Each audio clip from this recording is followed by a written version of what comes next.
la faïence au XVIIe siècle.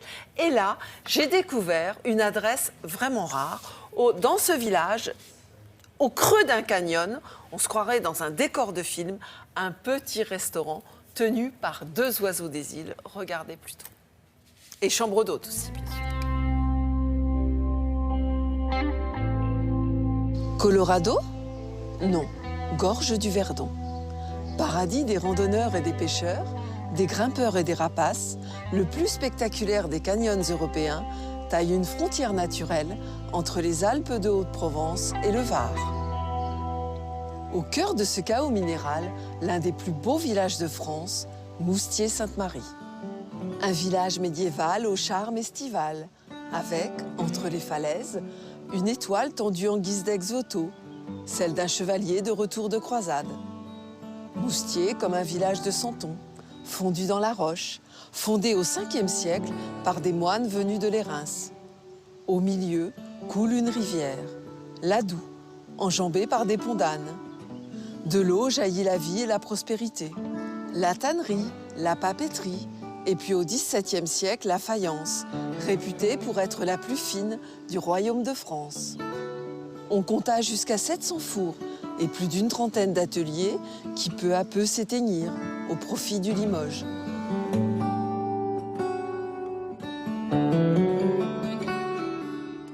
Quelques-uns se sont rallumés entre les 2 guerres. La tradition a perduré. Ça fait le bonheur des touristes de l'été qui pèlerinent dans ces ruelles en calade entre lavoirs et terrasses noyées dans les fleurs.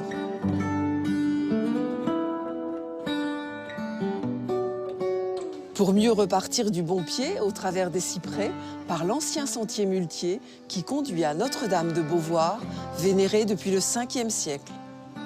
Comme tout visiteur qui se respecte, Boubou et Virginie ont sacrifié eux aussi un jour de découverte à la grimpette. Scrutant le village d'en haut, ils ont aperçu dans l'échancrure des rochers un jardin avec des tables dressées. Et leur vie a basculé. Tout à fait.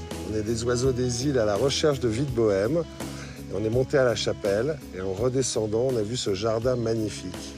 Et du coup, on s'est aperçu que c'était un restaurant.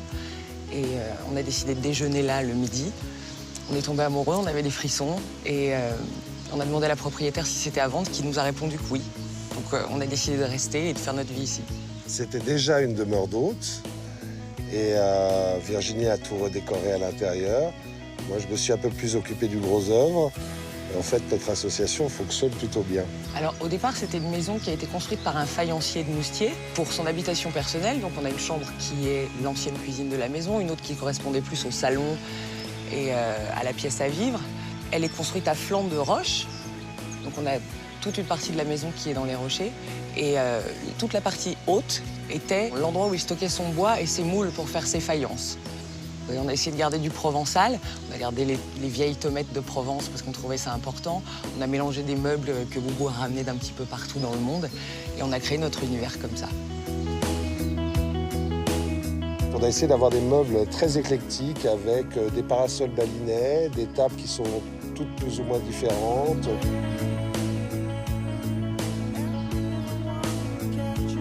On a décidé de creuser un bar dans la Restanque pour nous rappeler le côté île et bar de plage, où on sert des cocktails avec des saveurs des îles, ce qui plaît beaucoup aux gens, même si on se trouve en Provence ici.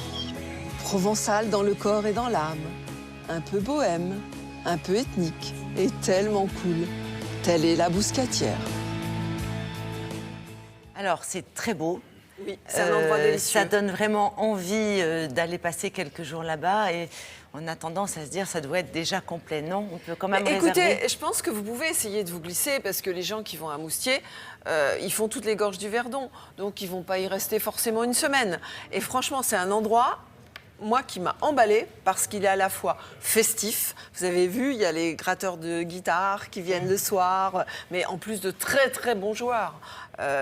Qui ont du métier derrière eux. Ça fait bar, ça fait restaurant, maison d'hôtes. C'est fondu dans la falaise, c'est fondu dans le village. Les maisons sont dans la roche. Voilà, et tout le monde est sympa, tout le monde se connaît. Enfin, c'est vraiment un endroit provençal dans le bon sens Et du que terme. vous recommandez. Avec un petit goût d'ailleurs, on ne sait pas pourquoi. Voilà. Et vous avez des ouvrages, je crois, que vous souhaitez recommander aussi. 2 ouvrages ce matin. Oui, Qui sont sur le site, encore, de qui toute sont sur le façon, site de l'émission de Télématin et qui sont en rapport avec tout ce qu'a pu vous dire Marie-Do. Merci beaucoup. Nous allons retrouver Julia qui aujourd'hui voulait ainsi